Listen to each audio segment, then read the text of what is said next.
Hello, everyone. Welcome. Maybe we will wait a couple of seconds to have all the participants joining us.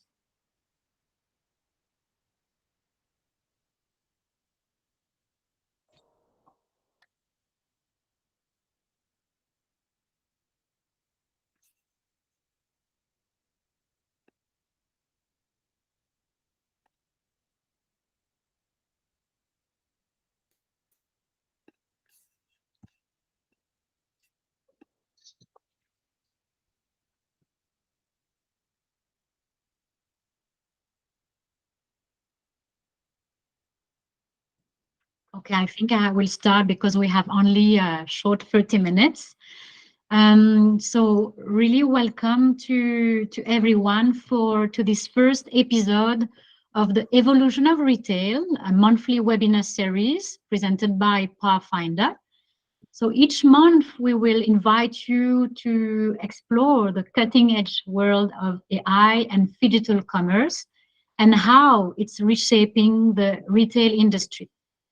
In today's first episode, we will know a bit more about the 5 key things we should all know about phygital commerce. We are thrilled to have 2 distinguished speakers with us today. First up, we have Mr. Amitabh Taneja, Editor-in-Chief of Images Group. Images Group is the publisher of Image Retail magazine. Amongst all his achievements, Mr. Taneja is known for playing a pivotal role in highlighting retail's modernization on the global stage through events like the Phygital Retail Convention, Food Business Forum, to just name a few. Joining him today is Mr. Sadique Ahmed, CEO of Pathfinder, who's been instrumental in launching innovative solutions. And the new one, which is about to go live soon, is RetailGPT, a revolutionary platform for retailers and shoppers using conversational AI, and that will allow a digital extension of physical stores and bring customers' engagement to its next level. Welcome to both of you. Happy to have you on this first episode. So just a quick note before we start. So this session will last 30 minutes. The microphones of our participants will be muted, but please, everyone, feel free to drop any questions in the chat. We will address them in a follow-up mail. So let's get started with our first speaker, Mr. Sadique Ahmed. First of all, Sadique, can you tell us what phygital commerce really means and why it's critical today? Thank you, Sandrine, for having us here. Oh, sorry, you are muted. No. We can't hear you. Just a second.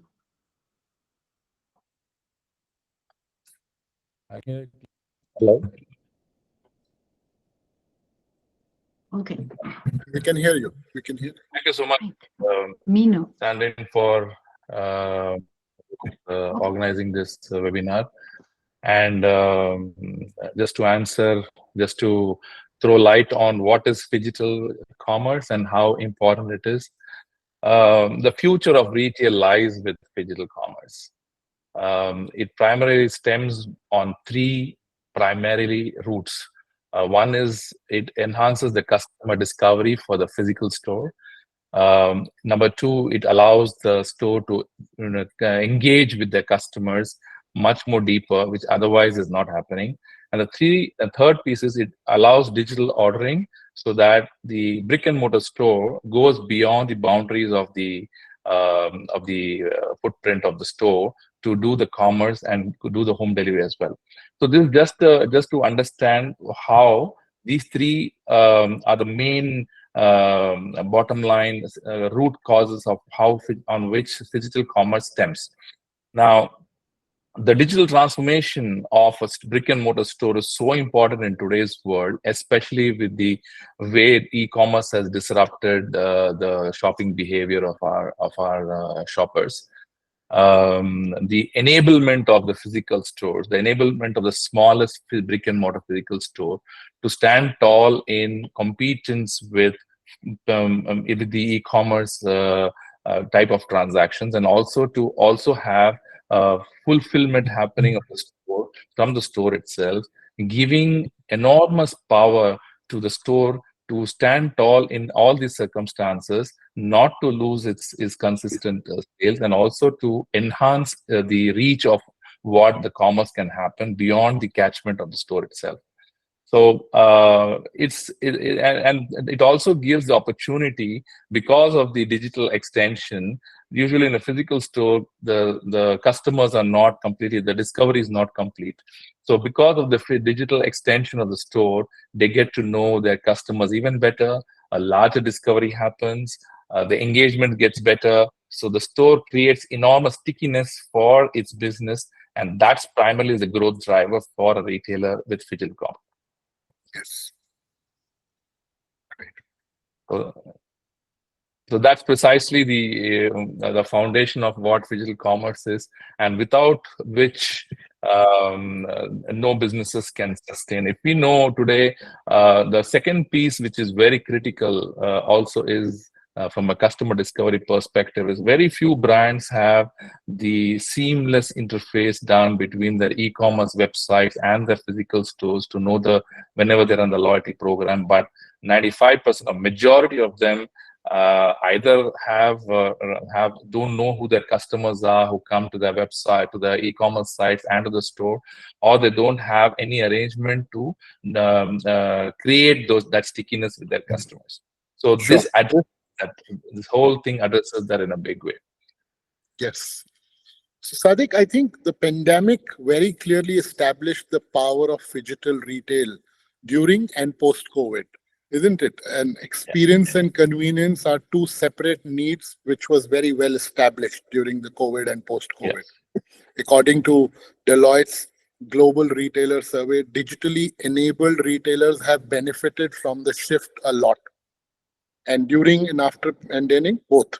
Majority of the top 10 retailers have actively boosted their phygital capabilities through their implementation of in-store technologies and through enhancing their omni-channel. So today, I think what we are here together for is to basically understand what RetailGPT plans to do and how it addresses all the issues which the industry is facing of omni-channelization, phygital retail. I'm going to make it very sharp and very crisp. I'm just going to ask you 5 things which really matter to the retailers across the world. There are only 5 things which are very crucial. I think first is customer retention. The second is sales growth. The third is experience and satisfaction. The fourth, which has been rated as a very serious thing which every retailer is struggling, is seamless phygital or tech integration across all retail channels. And finally, a question which I feel is very important, which you must answer, which is the whole purpose of RetailGPT, is where is the next growth for the retail industry going to come from? So should we start the 5 things which matter? Of course, you can. Okay, great. So tell us, Sadique, what exactly is Phygital Commerce, which is, and why is it becoming so important in today's retail landscape? And what is the difference with e-commerce? Now, you have already said what is Phygital Commerce. I want you to really elaborate on the first point, which is customer retention thought. Yeah. Usually the brick and mortar stores have regular footfalls, and very seldom they have the opportunity to know their customers, because customers usually are not comfortable sharing their phone numbers and stuff like that. Yeah. That gives away the opportunity for the retailer to actually know his customers. So on the first step itself, he loses the ground because he's not able to engage with him at all, because there's no discovery. So the industry average today, if you look at it, not more than 14% of the customers who have a footfall in a store, the store knows only that much. They don't know more than 14%. It differs between an anchor store like a large anchor store like a Debenhams or landmark group, they probably have more than 20%, between 20-22%, but the average is 14%. So Okay. if you really look at it, the opportunity, the fundamental opportunity lies in the discovery of knowing who your customers are. The struggle which brands do is to do a lot of social media. They have a lot of fan follow up, all that stuff, but they actually do not know who values them the most, who matters them to the most. So the foundation of the customer discovery is the first step for the success of how the growth lies. The inherent growth of retail lies in knowing your customers, so that you can engage with them, understand their behavior, curate personalized promotions with them, campaigns to them. So this whole lot of this universe of engagement, the universe of convenience opens up only when you know your customers. So the first perspective, first is you know your customers, and then you take steps to retain them. You take steps to engage with them, keep reminding, because then it becomes a source of knowing your customer behavior with what you deal with within the category, what they have. And that's the foundation, that's the starting point. But then that alone is not going to be sufficient. So we need to empower the retailer with even more information about the customer's persona.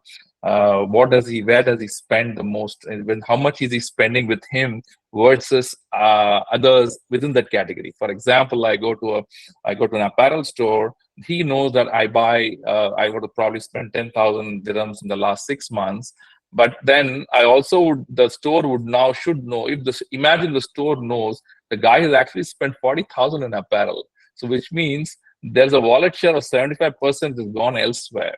So there is an opportunity for the customer now to entice this particular to have a larger wallet spend within his store. So how do we do that? So this is magical. If today they don't have, today the brands don't have within the space what they operate, they only know who their customers are within that 14%, and they are struggling to know the remaining 85-86% of their customers. So they'll be eagerly waiting to know who those 86% of customers are, and over a period of time how gradually it increase the discovery.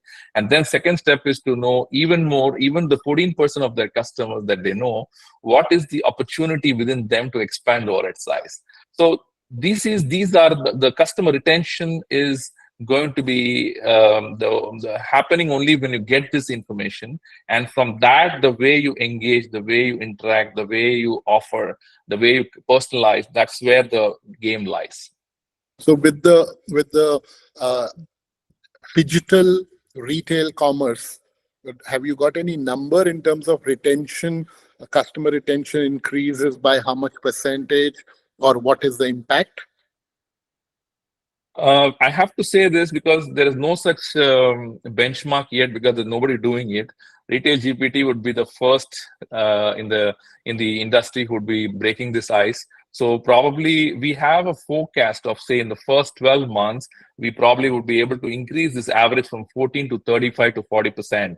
That's the forecast that we have based on the studies, based on the impetus, based on the opportunity that we see.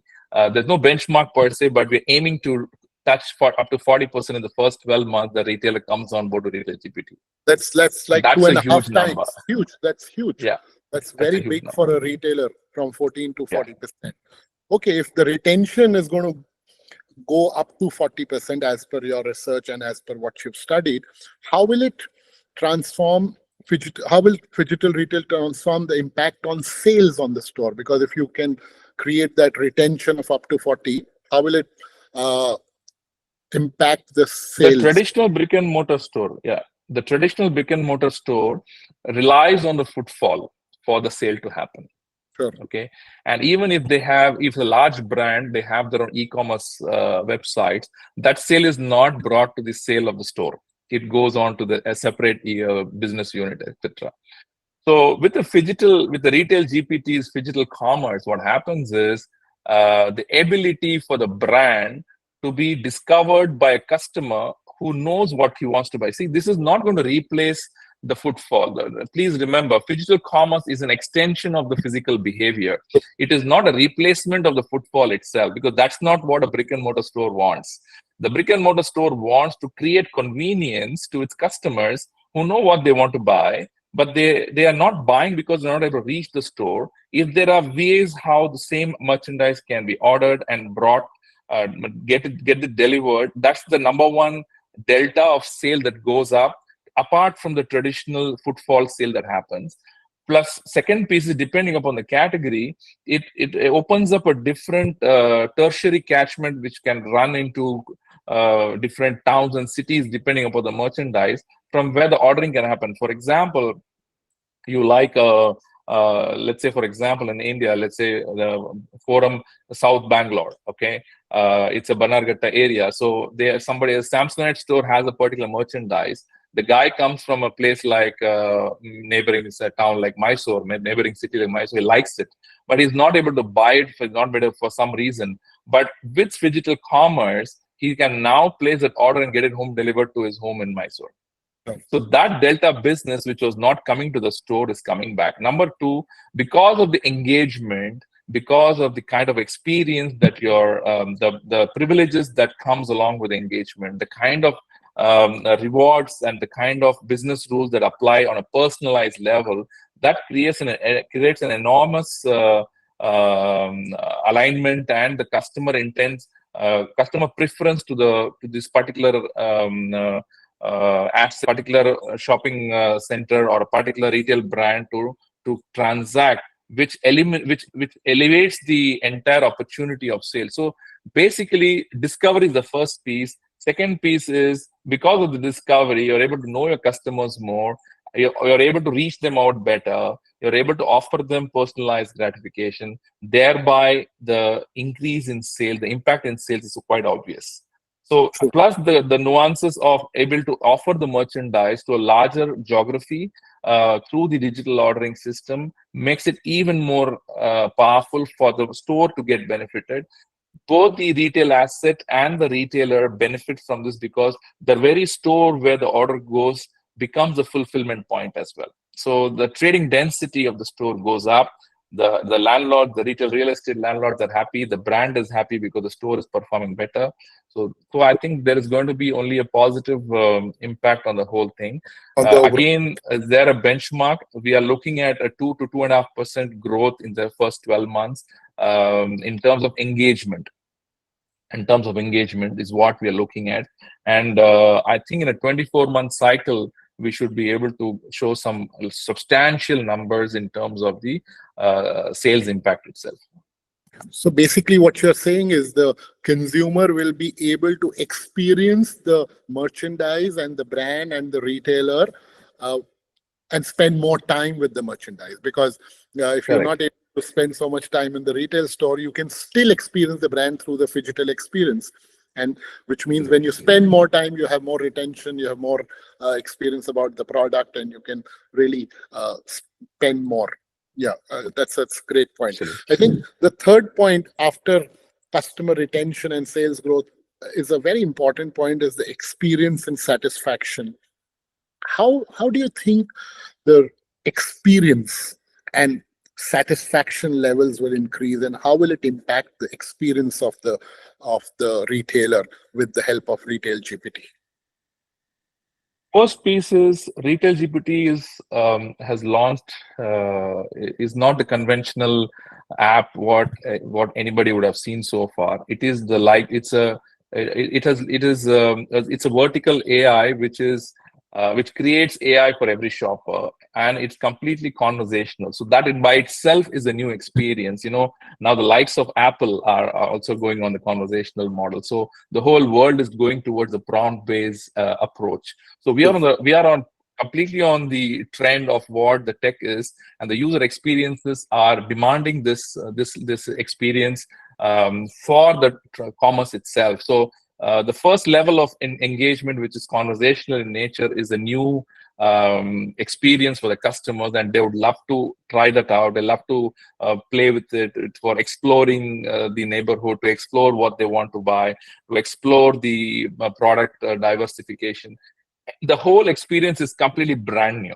So that itself is going to create a huge buzz for the discovery of the stores, discovery of the merchandise, discovery of the mall as a marketplace, discovery of airport as a marketplace. Everything is so. The first piece is going to be come from the experience of the user experience or conversational side.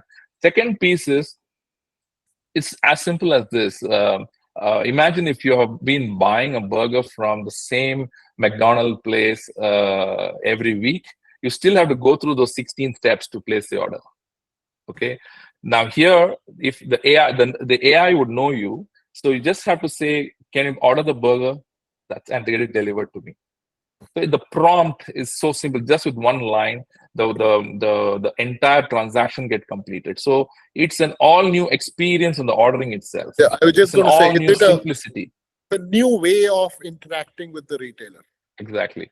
So that's the number one thing. Number second, let's talk about a situation where you physically want to buy something in a store, but then the nuances of carrying your bags along with your, let's say you visit a mall and you have spent 2 hours in a store, you have already pre-ordered it, you picked up the materials, and you want to carry them along with you. See, the retail GPT allows concierge services. It allows those delivery of those items which you've ordered to your home, allowing you to go hands-free, watch a movie with your family, and then have some meal at the food court. So the nuances of shopping, the nuances of what the usual customer journey is, that's addressed in Retail GPT. It takes care of the eliminating those redundant, painful aspects of the shopping experience, and with the digital engagement, the whole it's a whole new universe to be explored. It doesn't exist today. So how much ever we may speak, the experience is yet to happen, and it's immeasurable because we are going to see this whole thing happening, and the customer feedbacks are going to motivate us to do even better.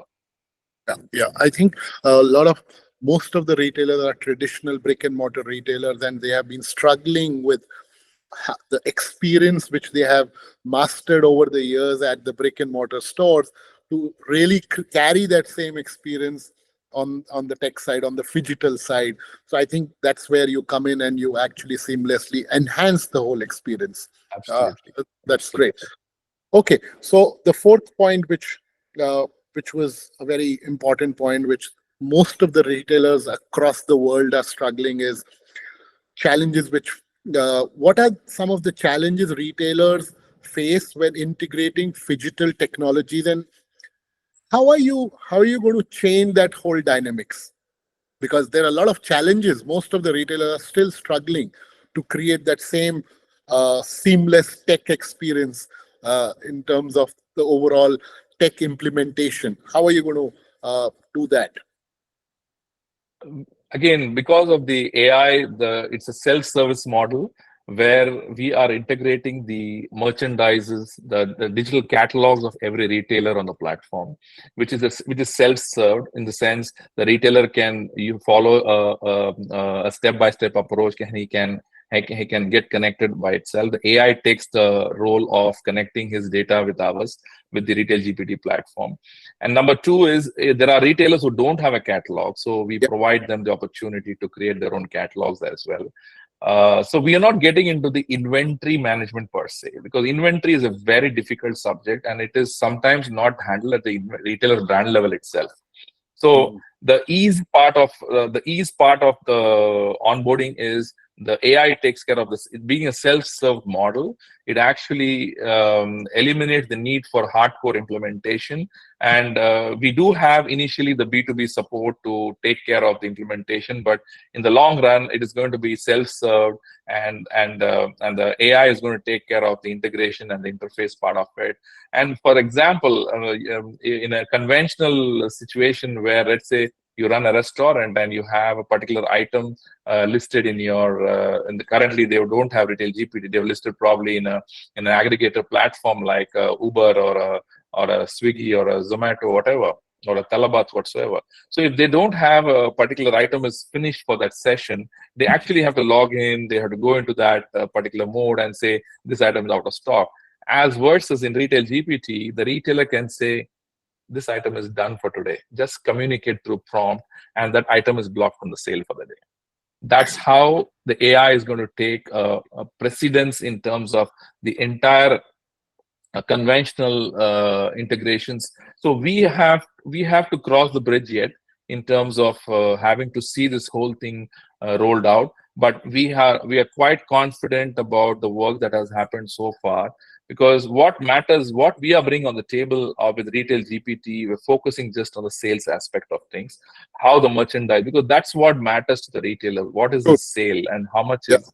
So we do not getting into the inventory side is a project by itself, and if there is a large player who wants to do it, we'll be more than happy to do that as a bespoke project for them and integrate at the inventory level.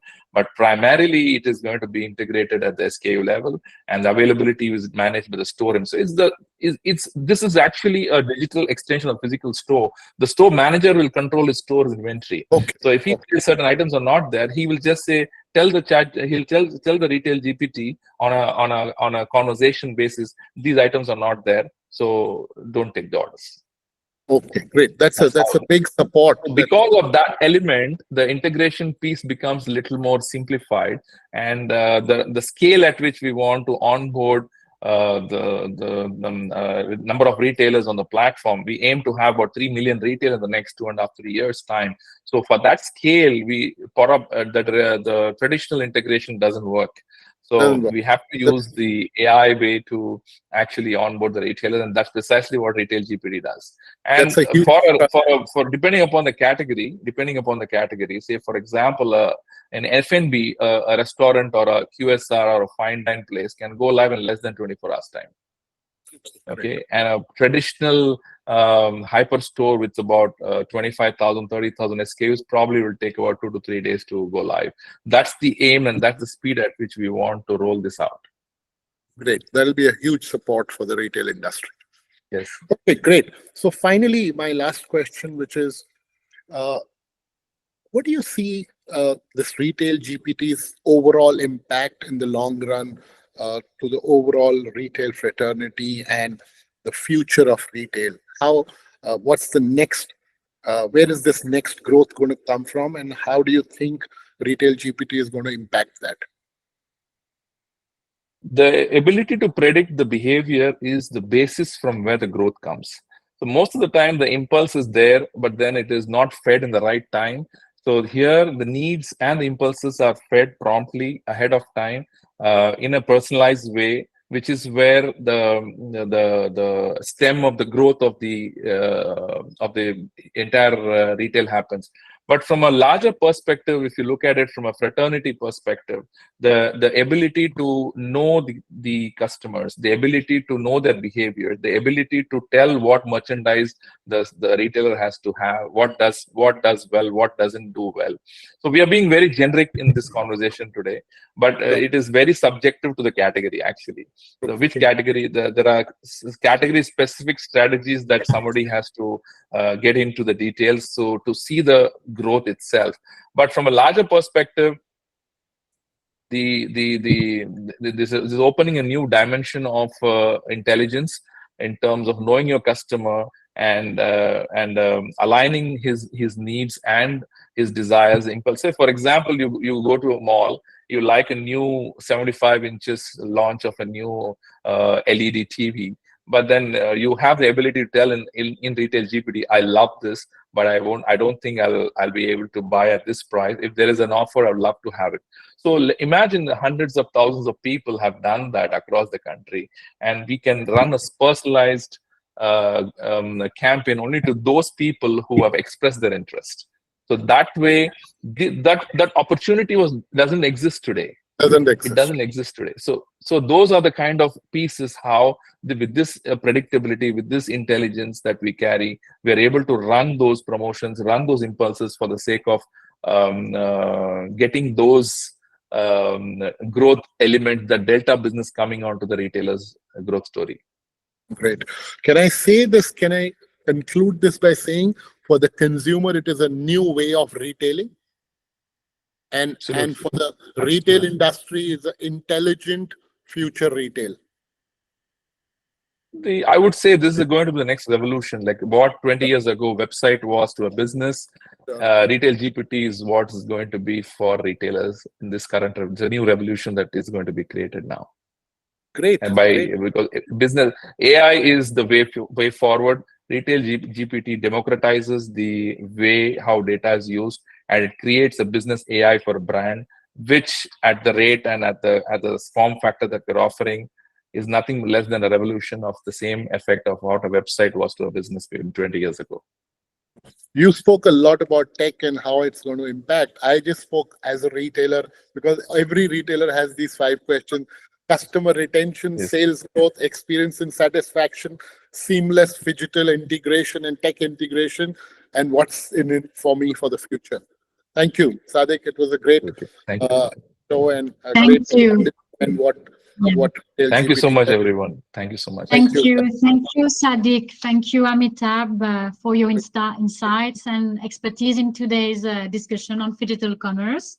And thank you to everyone for who participated today.